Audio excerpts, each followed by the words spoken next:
So we've had so many days of 100 degrees, and for 2 days I didn't do anything.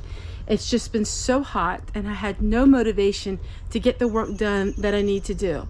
Well, it's still hot and I have to work now. I have massive amount of laundry.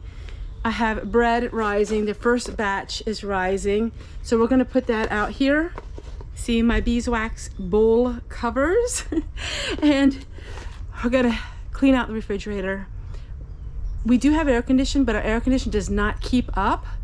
So it doesn't keep up. So by 3 o'clock, it's 80 to 90 degrees in the house, but it's better than nothing. And I'm very thankful for it. But in the morning, it does keep up pretty good. So I try to get all my work done then. Go work on that. I have the refrigerator. I have a whole bunch of things I need to do today. And I thought you would enjoy watching me get some work done. So this is just my honey white bread. It's not wheat in it. I'm too hot to I'm kind of being lazy today a little bit because I don't feel like grinding wheat today. So we're just gonna have the braided bread. Okay, I'm gonna go rise that, get some things working in the kitchen. I'm going to be using my sun oven today. I used the sun oven yesterday to cook all of the sweet potatoes, and now I need to go ahead and clean out refrigerator and get everything prepped.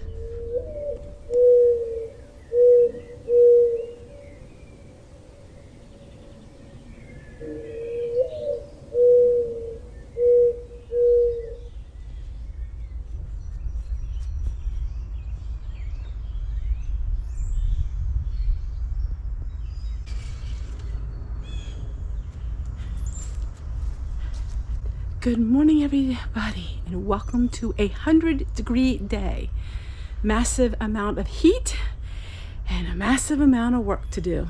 Welcome and enjoy the day with me. My days consist of a lot of the same thing over and over again. And sometimes homemaking can be quite a challenge to be motivated. You're doing the same thing over and over and over again, and sometimes you just don't feel like being a homemaker. Homemaking, there's some days where it's glorious and it's exciting, and there's other days when it's 100 degrees and you're so tired, but you have to keep doing it. You have to keep going, and the more that I keep doing things, the easier it is for me as far as I don't let things accumulate. And so after taking 2 days of break, things accumulated a little bit for me, and I'm wanting to get the motivation. I don't deal well with the heat this year, and I'm learning that I do have a lot of limits. You can tell it's so hot because the camera is steaming up. It's days like this I have to practice what I preach on my videos. I always tell you to be inspired, to be encouraged. And I need to think about it, and I need to remember Rome was not built in a day, and I don't have to do it all right away.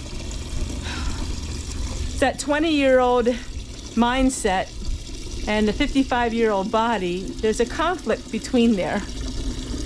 Especially when you have the humidity and the temperatures like now. Living in a mobile home, the heat is unbearable. And now we don't have that tree. I never dreamed how hot it could be in our house.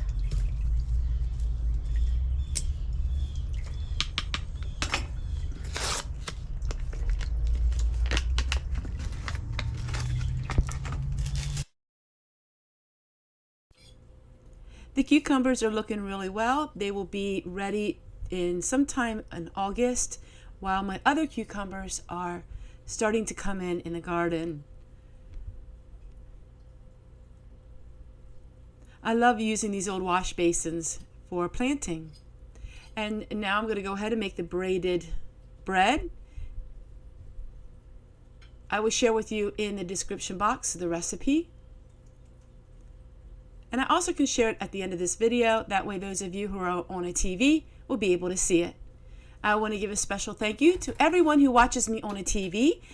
I am very thankful that you do watch me, And just remember that I do post every single day, and that way you can see a video every day of mine.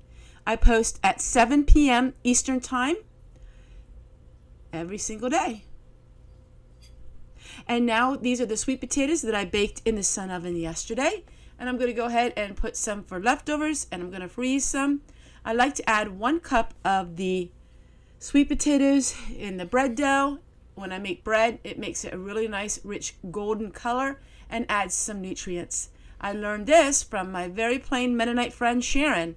She does this every time she makes bread, and it turns out amazing. All right, let's go put the braided bread into the sun oven, and let me show you what it looks like when it's finished.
Often think about it, what was it like for women my age?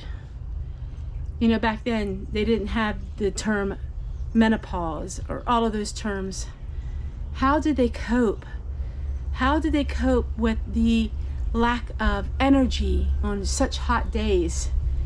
I guess they didn't know any better. I guess they just did what everyone did, survived. I tell you what, it is mind-boggling to know what it would be like.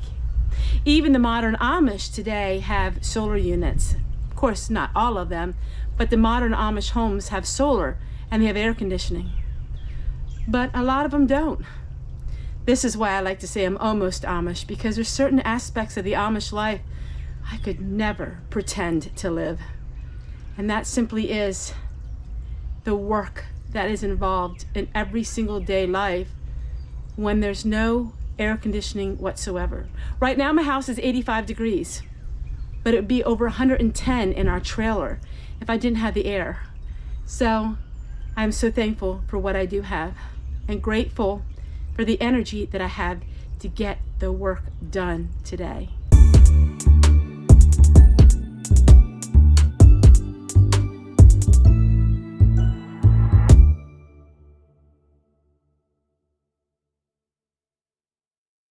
Thanks for watching today's video.